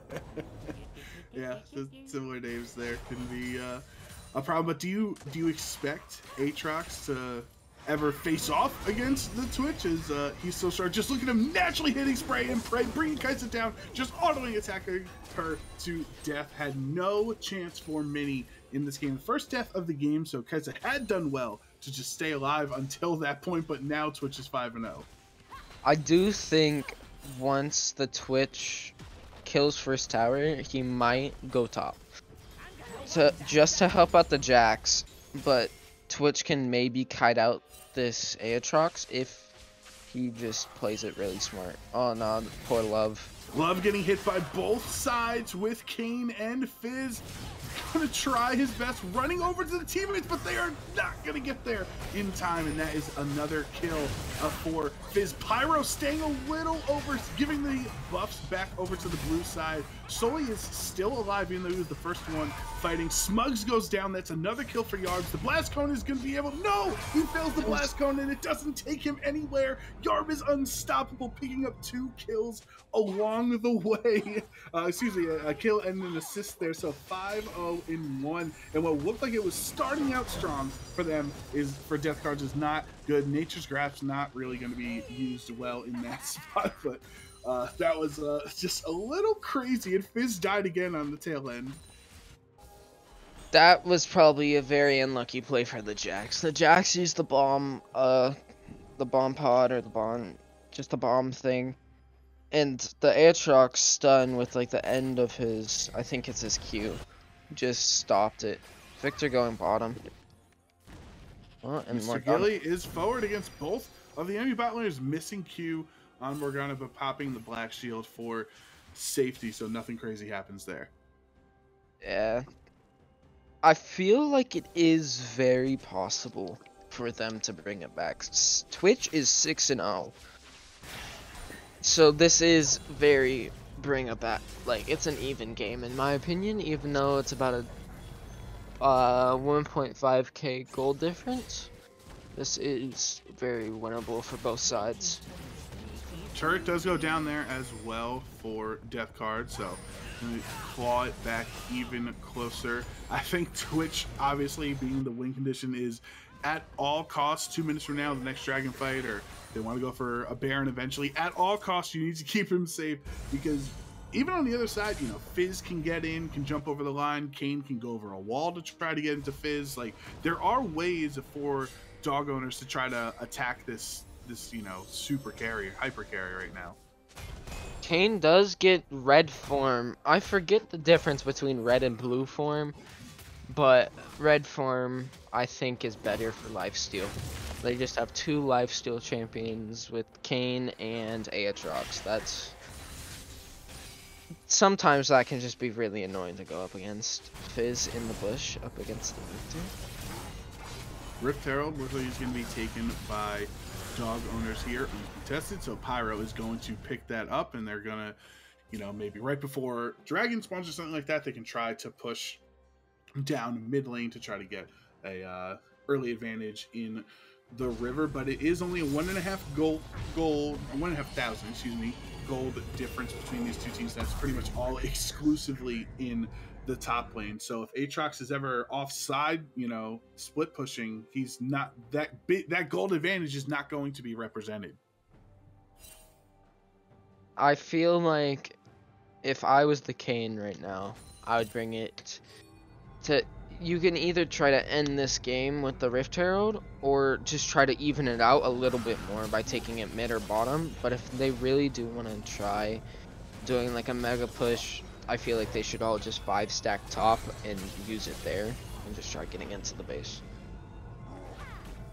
Blue is secured by Pyro there, but Q hitting from Mr. Gilly, gonna root down Maokai, just being a little more annoying. Shmurda has not really been able to do too much in this game. Aatrox is pushing Jax off the wave, as he's done all game. And 20 minutes in, Baron has now spawned, and the Mountain Soul has spawned here. So we do have the Mountain Dragon. So we have a Mountain Soul this game, which could be really helpful if there are going to be some prolonged fights like having a lot of lifesteal on Kane and Aatrox. Both teams are positioning for this third dragon of the game. Mr. Gilly hits a Q, throws the W down. Not going to have that if another fight comes out. Nature's Grasp is going right to it, but the Q stopping Maokai in his steps.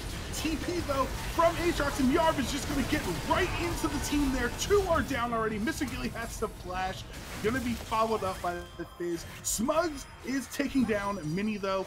The stopwatch is actually popped, so Morgana did pretty well in a match against Fizz. I was surprised that actually happened. Thumbs up emote coming from Love. He knows what's going on. Yarb is just going to clean up another kill there.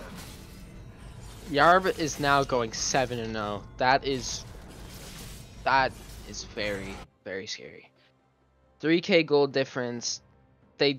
Dog owners just took Dragon 2. I don't know who did the Twitch die to, because the Twitch did die at 7-1.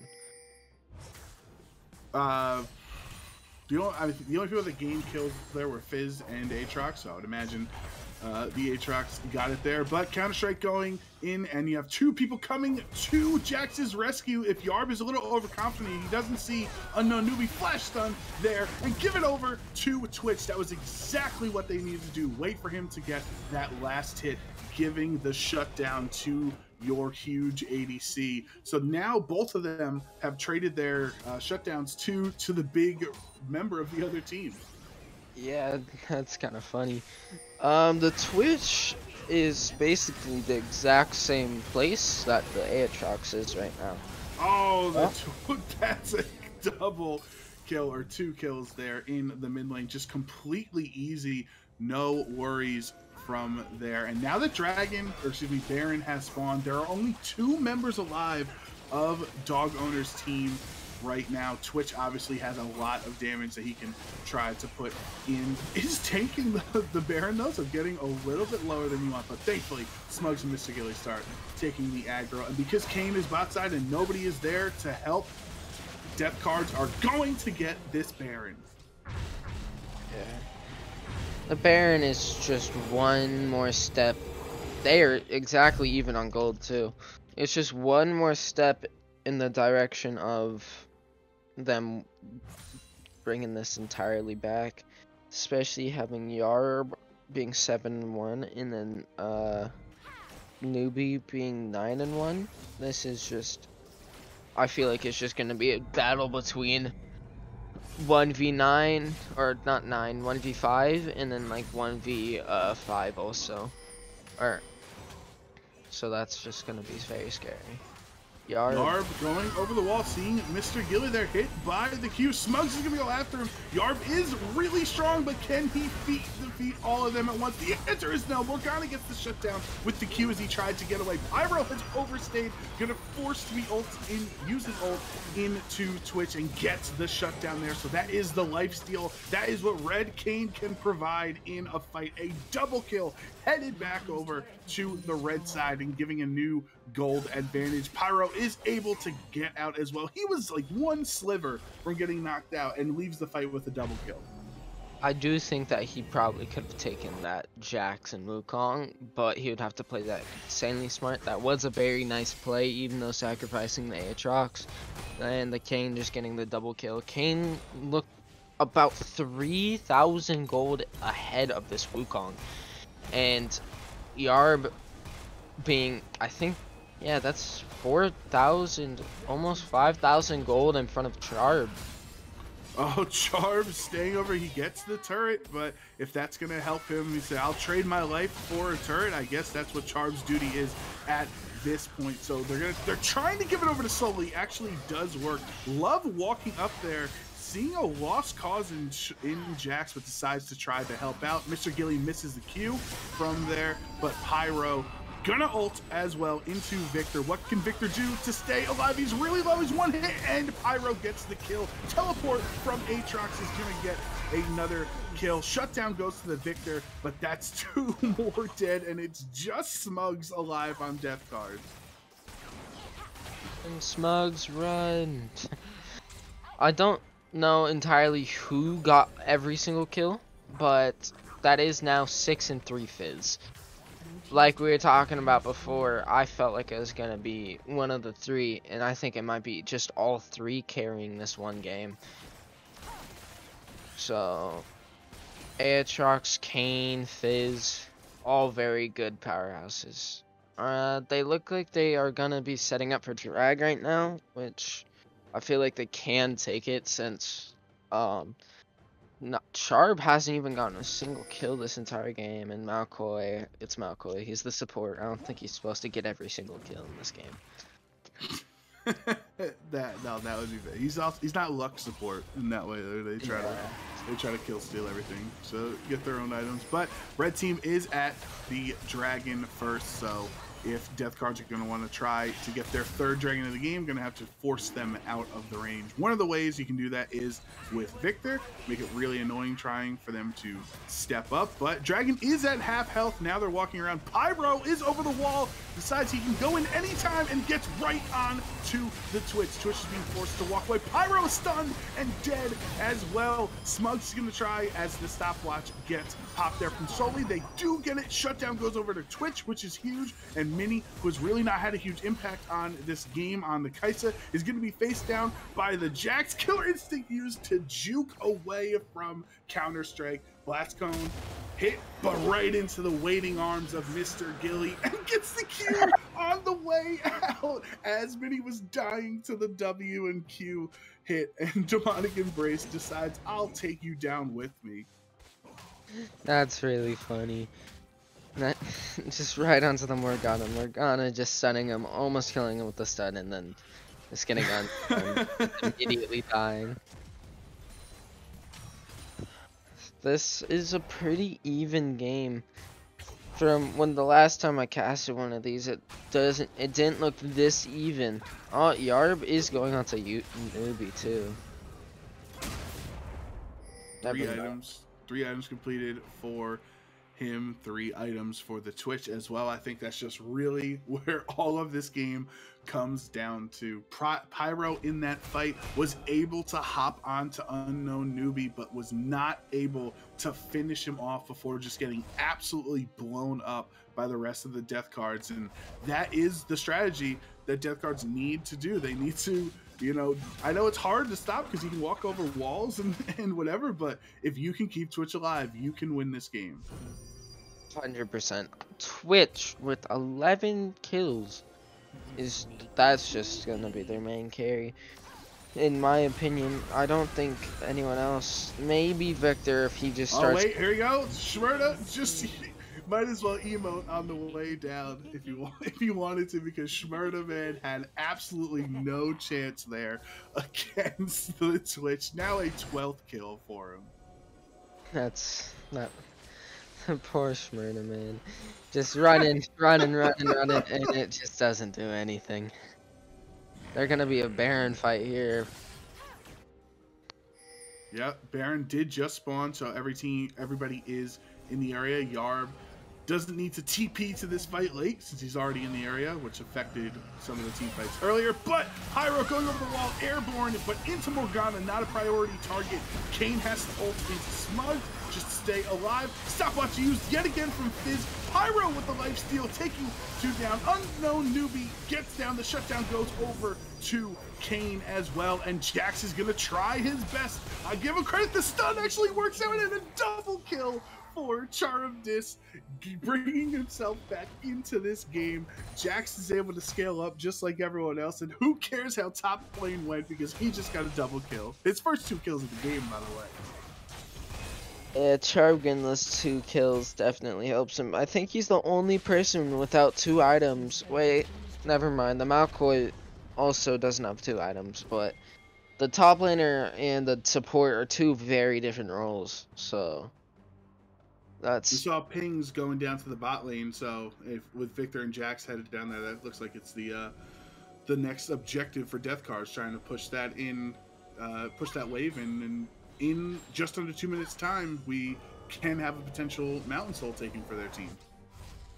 Yeah, if Cards do get this last soul and bring in Elder Dragon and take Elder Dragon, I feel like this game will be about 50% easier than what it is right now, because of just how big Elder Dragon is, because of the Lifesteal champions, aka just the Kayn and Aatrox. They get down low and then lifesteal, but if they just get down low and instantly die, that like the lifesteal doesn't matter anymore. Yeah, Unknown and Newbie, just looking at the item count, has 4 completed items to Kai'Sa, who just finished Navori Quick Blades just recently, so was down even more than that. Even though the CS is relatively even in the matchup, the obviously big difference is 12 kills to 3. That's helped balloon Twitch's, items there, but we do have the Baron spawned. If the teams want to try to have a fight before Dragon so they can try to secure it more easily, this would be the time. Yeah, definitely. If both teams, I feel like it would be an even trade if one team got Baron. If the Dog Owners got Baron and the Cards got Dragon, I feel like that'd be an even trade. But I feel like they are just gonna both try for Baron for Dragon, and Yarb recalled back and he's gonna be coming in late now. Fizz and Kayn are walking up through bot lane into the river, the Q used from Kai'Sa, so Charvdis has already lost a little bit of health, but Yarb is all on his own, 5-on-1. They're just going to completely go after him, flashing out. Gonna be taken down by Smugs, and their huge win condition Aatrox is not going to be here for this pivotal Dragon fight. 5-on-4 in this match, and if you're really feeling it, if you're the Dog Owners, you can try to go for it, but not really sure how you're gonna get in. Pyro can get over the wall, obviously, under 2,000 health, and the red team steals it. The red team takes it. He smited too early, and it was at like 100 health. Pyro's able to take it. Mini is trying to walk out, gonna go down. Smugs gets the kill, but this game has just been prolonged another 5 minutes because of that smite. That was probably one of the best plays, in my opinion, in this entire 2 series, or in these two games. That was a very big and smart play. Even though he is dead, they might try to contest this Baron, but they're just shredding through it with this Twitch. Oh my, watch that. Sully can try his best if he wants, but not really a safe position, and with 1,000 health left, Smugs is going to secure the Baron. So even though they did not get Soul, they did get Baron, and now they can try to push through in any of these waves. They have They have good wave clear, right? With Victor as well, and with the Baron empowered minions, they can actually put a dent into Dog Owners. Yeah, this Twitch Baron, oh my, that's scary. That's gonna be very scary, because these empowered minions plus Twitch's wave clear are just gonna help them so much to protect them. If everyone just protects this Twitch, I feel like this might end, this entire time just might end right here and now. I feel like they should send 2 people bot to kill the first tower. I'd also, like to notice the amount of heal cut that blue side has decided here, with 4 of their champions having heal cut to try to hurt this Aatrox and Kayn and stop them from recovering. Looked like Smugs actually disconnected from the game real quickly, so we're gonna try to see what happened there, and if he's gonna get into back into the game soon. But I guess that does give us more time to go over the game state right now. It is a 3,000 gold lead for Death Cards, which is not too relevant at this point. I will say, though, that it's big that Jax has come back into the game. The CS is even, and he picked up a shutdown and a double kill, too. Yeah, and he's level 18. He's level 18 now? Aatrox is level 17. There is a very big level difference in the bot lane, though. Kai'Sa's 14, Maokai's 12. Level 12. My, that is very unfortunate. And then Soli being a level behind to Love. And then Pyro being the same level, and then Yarb also being a level behind. It's not looking too good for the Dog Owners. They should have tried to end it by taking that the Rift Herald top instead of just trying to even it out. And at the point where they were, where Aatrox was just unstoppable, 5-0-1 at one point, now 7-4-5. The rest of the game has essentially caught up to Yarb with that lead. Obviously, Twitch is still head and shoulders above everybody else, but when you look at the itemizations, you know, Victor has 3 items, Jax has the 3 items there, so does Wukong. And because of all the heal cut, Yarb's Aatrox is not as menacing now, 34 minutes into the game, as it was, 10 minutes in when he was 4-0. Yeah, Yarb. I really thought Yarb was just gonna start just absolutely 1v5ing. Like when he got caught out, I'm like, this might get a 2 or 3 kill. And Smugs is back. That is very nice. Yeah, so hopefully he is here to stay, and once the pause timer goes down, we can get some more action. There are 3 minutes till the next dragon spawns, and if you're Smugs, you got to be a little bit more careful with your smite finger there, as Kayn was able to walk over the wall. It's tough when you're against Kayn, right? Because you can't really stop him from getting over the wall to try to contest your dragon. Yeah, unless you try fighting him over the wall, he could still just walk through you. This is if I'm pretty sure that I saw it right, Aatrox is still about 3,000 gold in front of Jax. But, like, somehow the Jax with only 6 CS less than him and only 2 kills is level 18. I don't know if my math is wrong, which it probably is. That shouldn't add up. Yeah, maybe Charb just finally listened to the rest of the team and said, just chill out.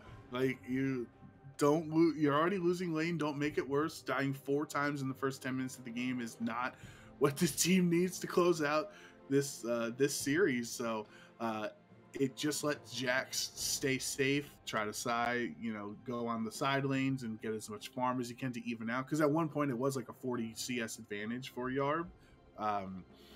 So by getting all of that solo experience as Yarb was at team fights or Yarb was, chasing down kills or stuff like that, I guess that's where the experience difference comes in. And I would imagine some of these champions are also close to hitting 18 since we are 34 minutes into the game. But no matter how bad laning phase goes for a Jax, if you get to level 18, you can be pretty strong. Back into it, so Charb just split pushing bottom with the Baron buff, Kayn having to recall, Aatrox versus this Jax. I kind of want to see who wins this battle.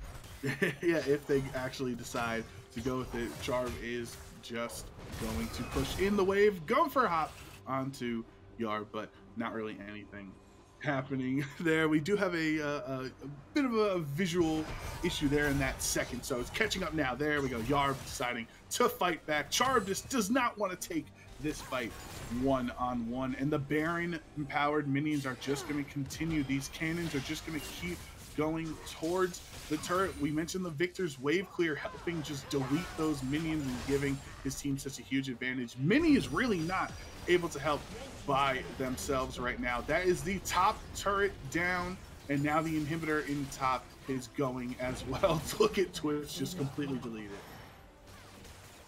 The Aatrox doesn't need a recall here. I feel like everyone... Oh my, the Yarb is trying to just chase him down.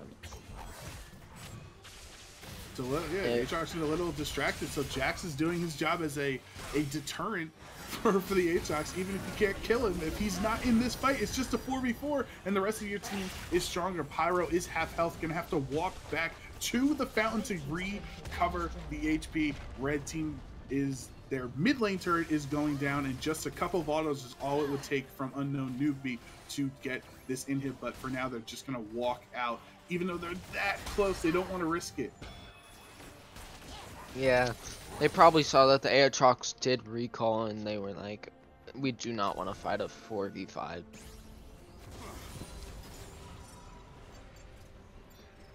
Unknown Newbie. Oh, go ahead. Sorry. My opinion, who I feel like it is still an even match that Dog Hunters can take back. They are only 5 kills down. They just can, if they can take down and get all 3 of those bounties, I feel like that they can take it back. Especially if one person gets all 3 bounties. Especially since Jax is one of the ones like that has a bounty right now, and you have the general overall objective bounties of a game from being behind, but specifically the champion bounties there. Jax, even though he's level 18, we think is not as strong as everybody else, so might be an easy target if he is off on his own split pushing. But with 20 seconds left before the mountain spawns, this is going to be huge. Pyro might have to have more heroics. Aatrox is recalling, but he does have TP. And now they actually might not even go for the dragon, as Mr. Gilly, Smugs, and Unknown Newbie are just going to push for the inhib. The Baron has been worn off now at this point, so they don't have the empower. Kayn is still at the dragon. Their turret is just about to be deleted. One of them goes down. Their nexus is almost exposed, but with the wave clear of Mini going to be able to get the wave out. Yarb has to use his stopwatch and flash out of the Victor ult as well. Shmurd is going to flash, but to no avail. Love popping the watch, slowly deciding back. Double kill, taking down Fizz. Love getting revenge on the Fizz. That's another kill. Charm this with the last kill of the game, saying I lose lane, but I win game. And Death Cards are going to win the Clash Cup 2 for Tranquility Gaming. That is very nice. The Kayn did not leave. In my opinion, I feel like the best play of these 2 games was that Kayn on that Dragon Steel, but I feel like the MVP of this is probably the Twitch, which Unknown Newbie just shredded through and just kind of put his team on his back for most of that game. Oh yeah, absolutely. Unknown Newbie kept his team alive while everything looked so barren for them, so just like unable to win this match. It was just huge for him to keep them in this game, because if they didn't have somebody that could respond on the same level as to Yarb with their Twitch, this could have been over in like, you know, I don't know, 15, 20, 22 minutes, something like that. That's how ahead. Remember, Aatrox had 4 kills 10 minutes into the game, yet Death Cards come out victorious. That's huge. Yep. That was a very enthusiastic game.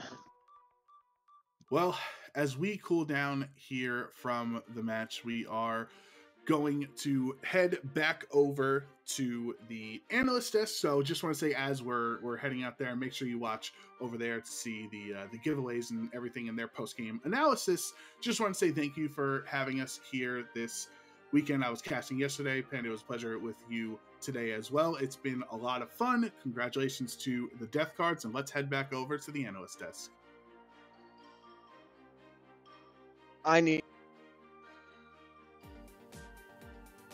Hello everyone, welcome back to the analyst desk after that amazing game.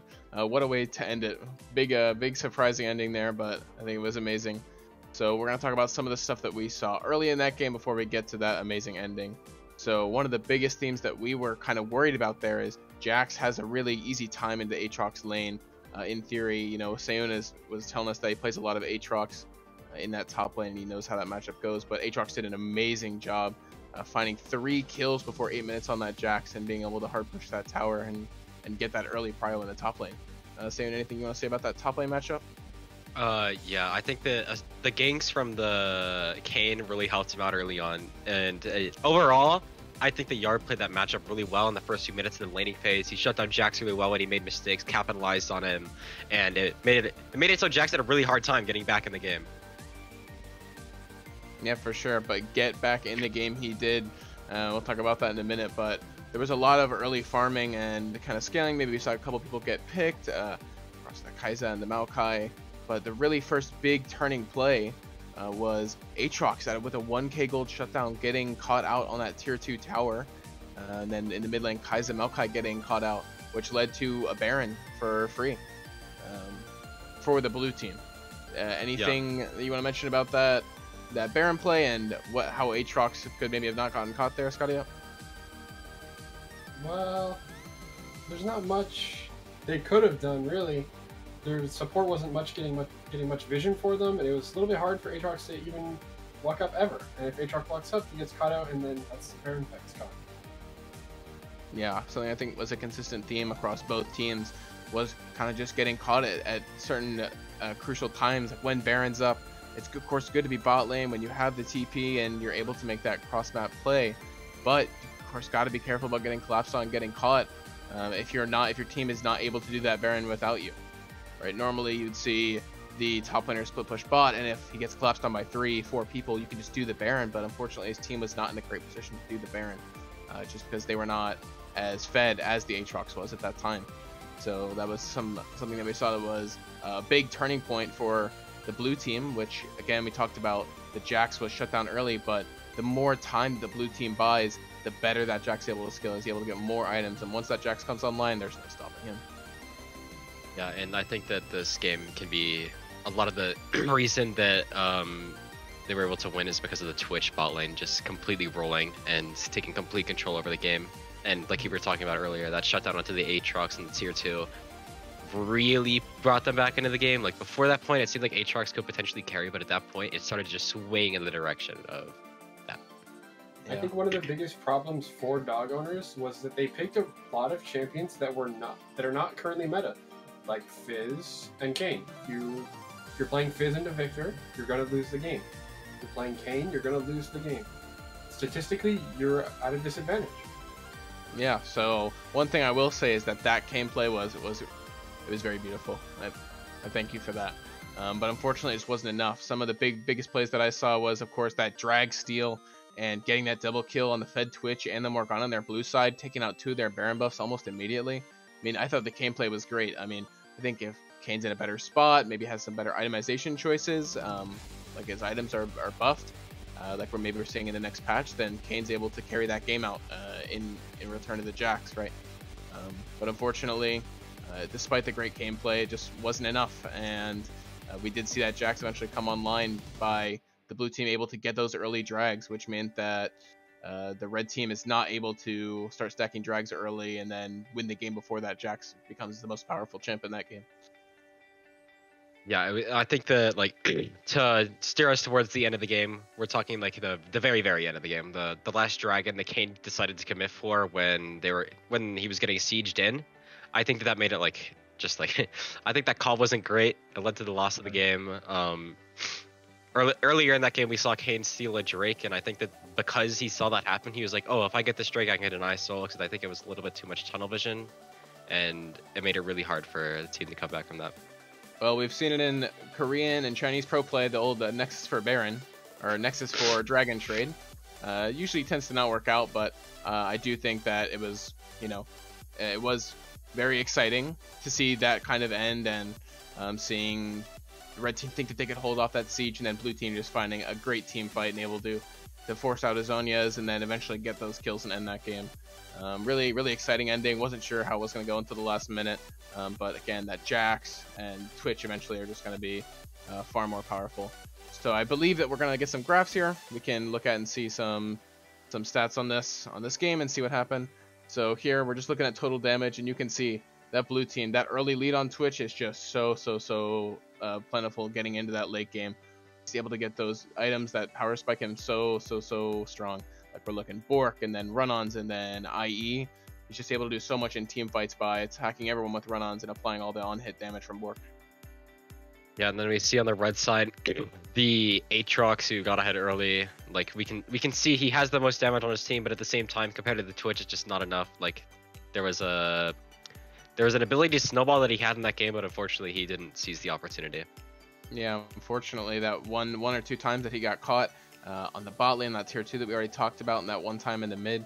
Unfortunately, you can have a great laning phase and you can be a great mechanical player, but all it takes is one mistake and one little bush cheese, and then you're out of the game, and you're just gonna get beaten by the champ that scale harder like Jax, and then of course trying to get on that Twitch just so difficult. All right. Anything else that either of you want to say about the game or the graphs? I think that just about covers it. Pretty much all bases. All right, sounds good. So last thing that we're going to do is we're going to do the giveaway winners. So thank you all for watching the stream. And the 2 giveaway winners are going to be Pyro and Try. Thank you for your entries. And Pyro, unfortunately, while you did not win the series, you do get some free RP. So that's good. And I want to say great job to both teams, all teams in this tournament. We all played, we all had a great time, and really watching these last 2 games were just a lot of fun for us and hopefully a lot of fun for you. Could have gone either way on both games. I think Dog Owners is an amazing team, and I think Death Cards is also an amazing team that just played better today. All right, thank you all for watching. And if Scott or Sam want to say anything else, then that's it. Have a good night.